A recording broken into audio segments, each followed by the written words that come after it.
This isn't a story about religion preaching or spiritual mumbo-jumbo. It's the real-life account of a man who stepped beyond what we know as life and came back with some surprising answers. His name was Edgar Cayce.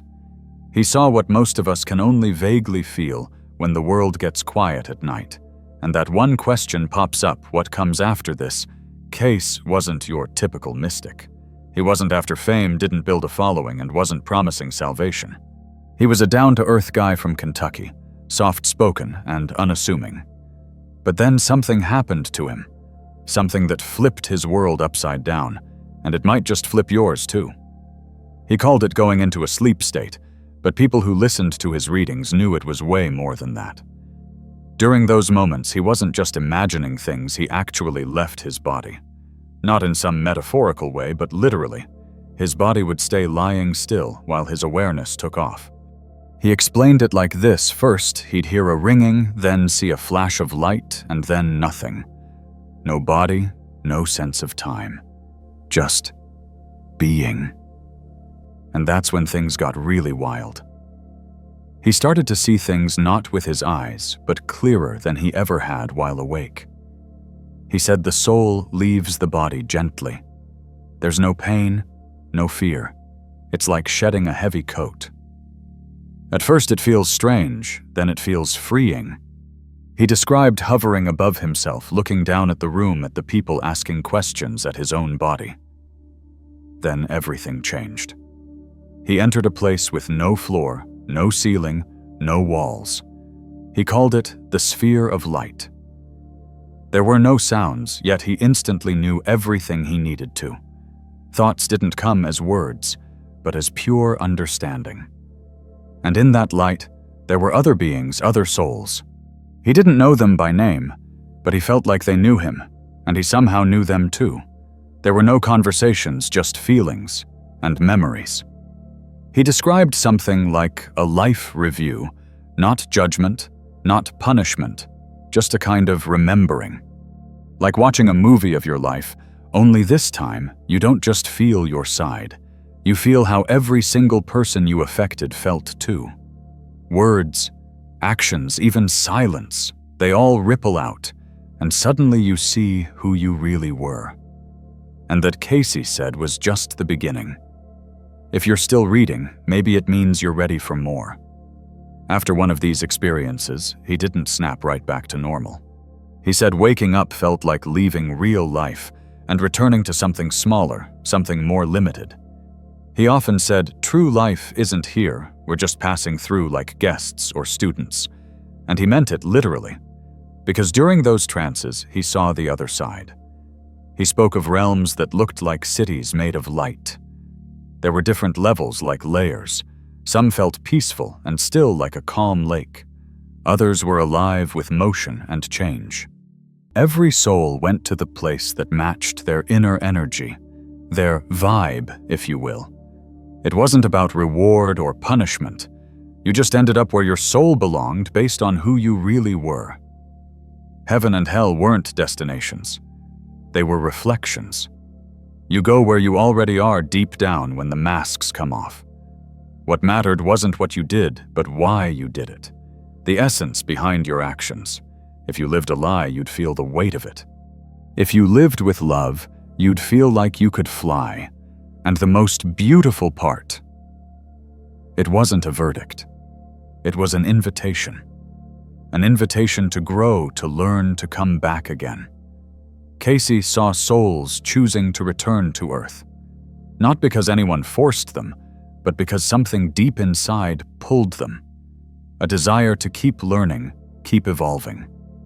He once saw a soul about to be born. It wasn't like watching a video. It was like watching a whole orchestra come together, a harmony of light energy and meaning merging into one life. And in that moment he understood. None of us are here by accident. We're not random. We're chosen. We choose. There's something inside us that only this life, only this earth can help reveal. And here's where it gets really important. Cayce didn't preach. He didn't tell people to believe. He told them to remember. And somehow people felt it. They didn't just listen with their ears. They felt it in their hearts. Because he wasn't teaching new information. He was awakening old truths. Sometimes after a trance he would cry, not from fear, but from how real it all felt, so real, that this life felt like the dream.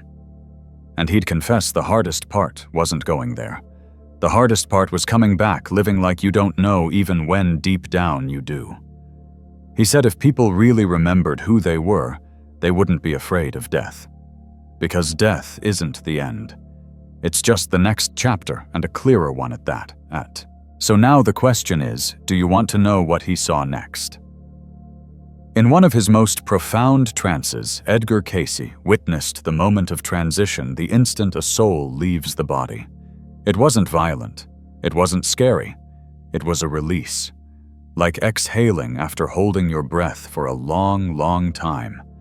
And in that breath, everything changes. You're no longer in your body, but you're still very much alive. You're aware, you feel, you sense.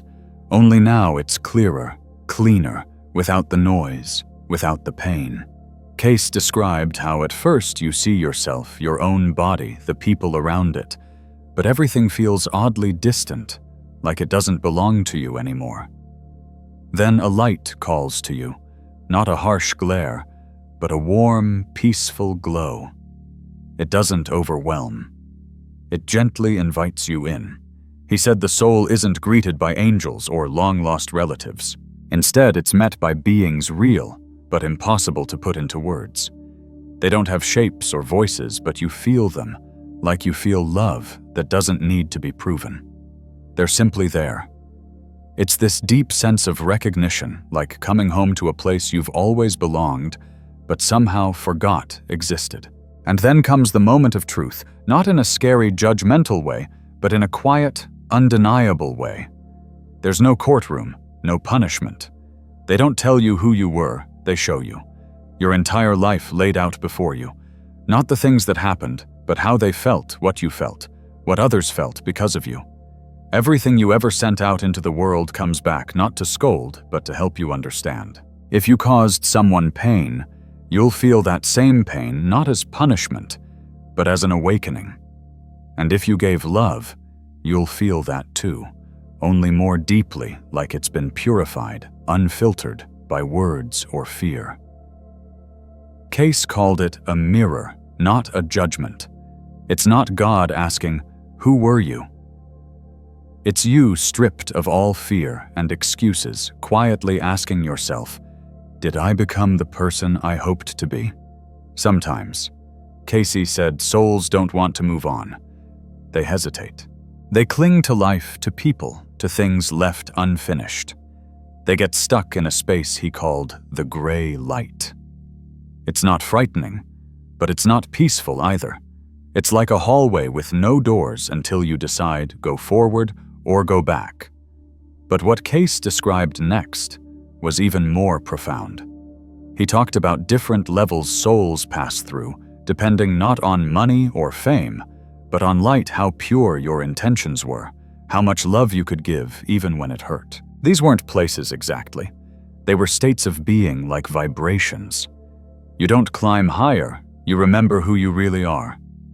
And by remembering, you become that truth. At this point, Cayce's voice would often soften like he was touching something sacred. Still, he spoke.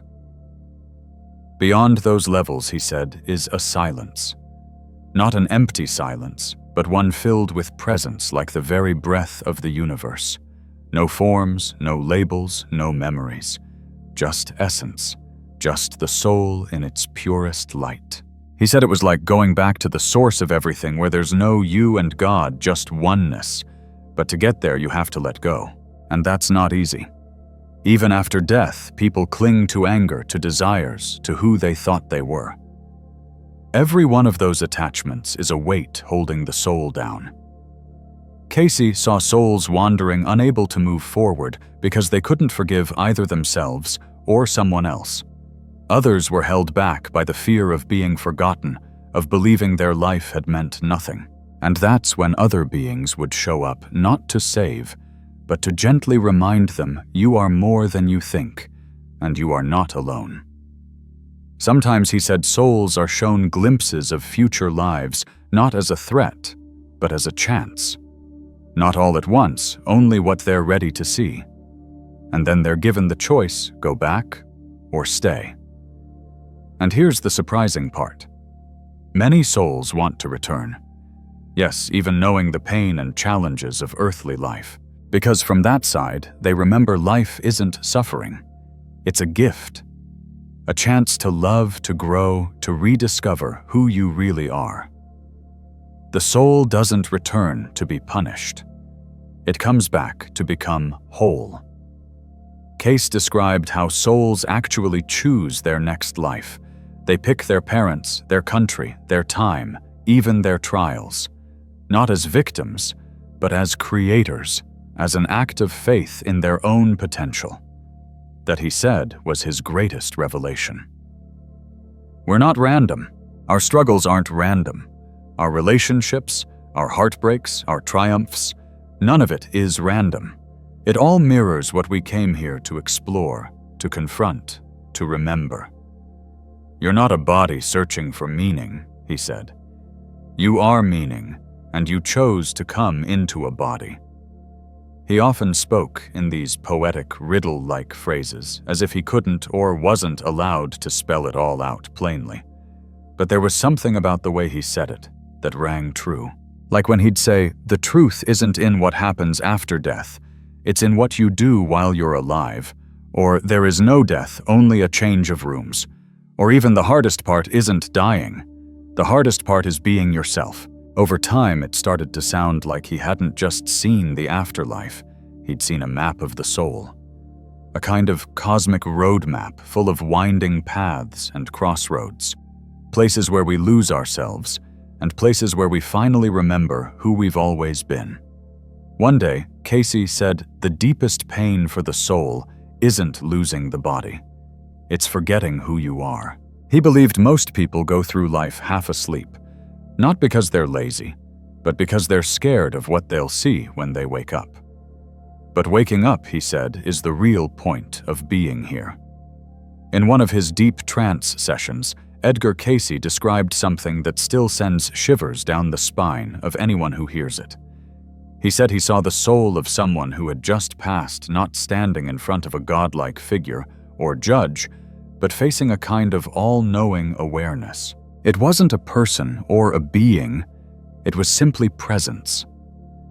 He said, you face yourself not as you were, but as you could have been. And the space between those two versions of you, that's where all the pain, fear, and loneliness lived, because they came from resisting your true self.